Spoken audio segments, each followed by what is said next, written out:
about Tillu Square first.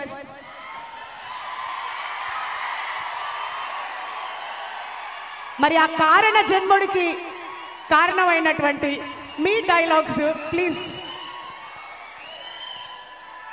అందరికీ నమస్కారం.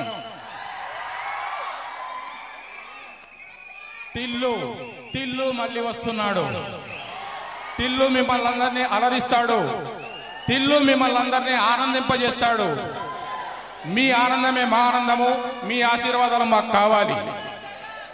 Tillu square మీ అంచనాలకు తగ్గట్టు, మీ అభిమానానికి తగ్గట్టు, మీ ఊహలకు తగ్గట్టు రెట్టించిన ఉత్సాహంతో వస్తున్నాడు Tillu. Thank you so much. మీరందరూ ఆశీర్వదించాలి, మీరందరూ అభిమానించాలి, ఈ సినిమాను దిగ్విజయం చేయాలి. ఆ తర్వాత టిల్లు 3 గురించి ఆలోచిద్దాం. థ్యాంక్ యూ అండి, thank you so much. And me confidence చూస్తుంటే మాకైతే ముచ్చటేస్తుంది. అండ్ ఇప్పుడు captain of the ship Malik Ram